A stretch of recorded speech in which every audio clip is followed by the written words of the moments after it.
Why did Shannen Doherty seem to be shunned by almost the whole 902 cast? Were these merely well-known beginning feuds? Or did the headlines conceal something far more nuanced?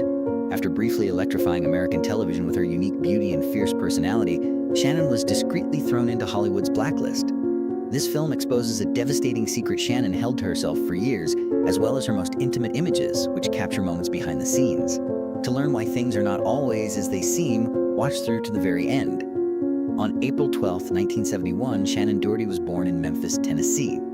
Shannen and her older brother were brought up in the Southern Baptist faith by their parents, Rosa Elizabeth and John Thomas Doherty. Her life might have continued to be peaceful and quite normal, but her father made a choice that would fundamentally alter her destiny. Young Shannen was introduced to a completely new world when the family relocated to Los Angeles. She fell in love with acting right away.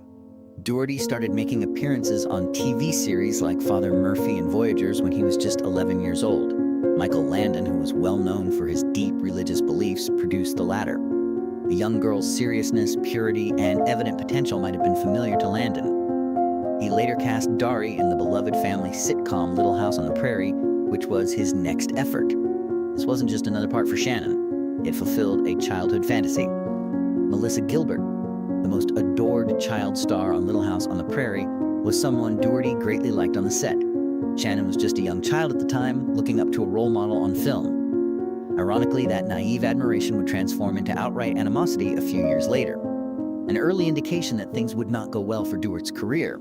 Following a brief appearance with Sarah Jessica Parker in Girls Just Want to Have Fun 1985, Doherty's career took a new turn in 1989 with Heathers. She portrayed one of the three hostile high school females named Heather in the movie. She was harsh, strong, and attractive.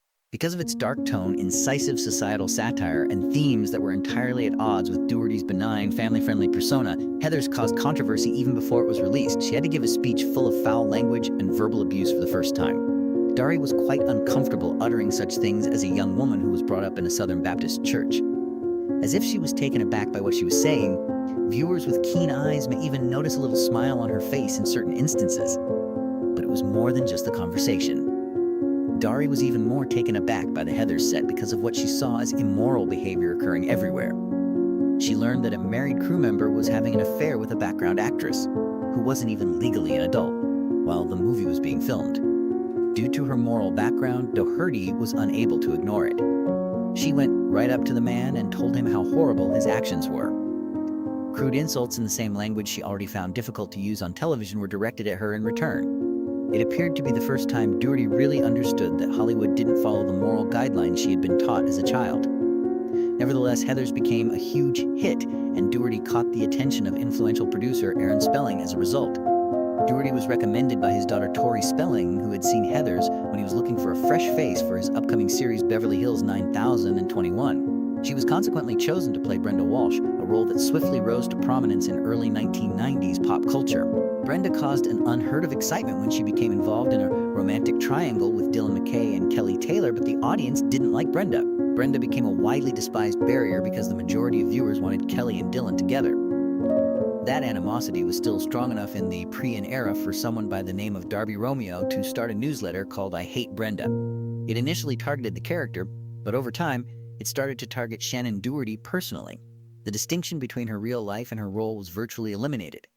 Off-screen tales served to further solidify Dar's reputation as challenging.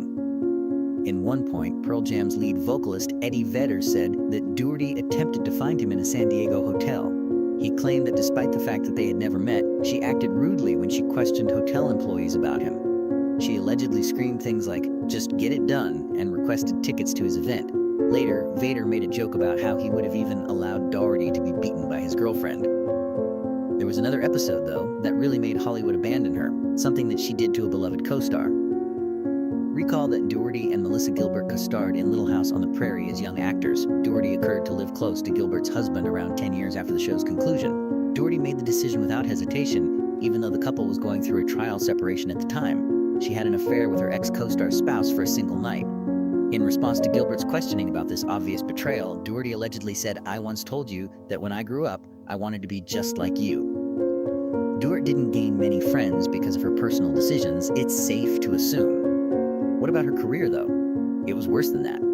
Doherty's time on Beverly Hills 90210 was the subject of infamous complaints. Her persistent tardiness was deemed terrible by producers Charles Rosen and Darren Star.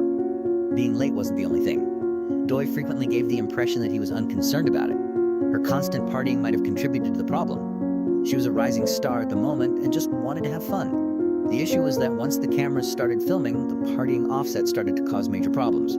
Brenda Kelly and Dylan were supposed to be in a romantic triangle for the duration of Beverly Hills 90210. That was the plan, anyway. However, Doherty's own choice was what finally put an end to that idea. Her departure from the series and the character came as a shock. It was like a violent break smash when she left. Viewers lost interest in Dylan's choice, and the conclusion of the love story very immediately. What had truly transpired behind the scenes was what they were most interested in knowing. Why would an actress who was at the height of her career leave the part that made her famous? And how heated the situation had gotten off camera on Beverly Hills 902. Brenda and Kelly were engaged in heated arguments over Dylan all the time on air. However, the writing wasn't the only source of tension. It was widely believed that Shannen Doherty and Jennie Garr had a very tense relationship in real life. There were rumors of constant arguments, a stuffy workplace, and times when disputes almost got out of hand. This was no longer a straightforward professional competition. It had developed into a protracted personal conflict. In the midst of all of this, cast member Tori Spelling was able to observe everything firsthand. The set no longer felt like a place for creativity to her, but rather as a place of stress and bad vibes. In the end, Tori turned to her father, Aaron Spelling, who served as both the series producer and final decision-maker. According to Tori, the most of the mayhem was caused by Shannen Doherty. Aaron Spelling was asked to terminate her, but he decided against keeping a contentious star in order to preserve the production's stability. Years later, Tori Spelling said that her unease with Doherty wasn't personal when she went on a TV program that used a lie detector to fact-check guests. The ongoing arguments also drained a lot of other cast and staff members. With a reputation as a gifted but unruly actress, Doherty discreetly left Beverly Hills 9021. At the moment, the question was straightforward. What would she do next? Shannen Doherty appeared to embark on a completely new phase of her life after quitting the role of Brenda. The picture of the naive Southern girl vanished in an instant. Throughout the 1990s and beyond, Doherty made frequent appearances in Hugh Hefner's provocative periodicals to signify her metamorphosis. The audience started to perceive Shannen as a more audacious, startling person who was becoming less interested in long-term acting assignments. This change in look was accompanied by a tumultuous romantic life. The friendship between Derry and Dean J. Factor, the heir to the Max Factor Cosmetics dynasty, developed quickly. The couple was married in early 1993. The marriage fell into disarray a few months later. Factor made a number of serious accusations in court when requesting a restraining order, including physical assault, threats with a weapon, and strange, difficult-to-behave behavior.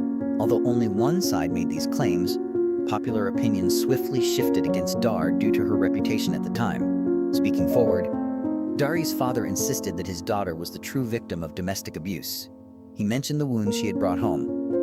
A legal settlement was eventually negotiated between the parties, but the harm had already been done. Doherty was characterized by the media as unruly. She married Ashley Hamilton less than 6 months later, her second marriage.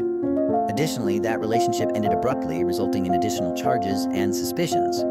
From then on, a recognizable story emerged. The root of all issues is Shannen Doherty.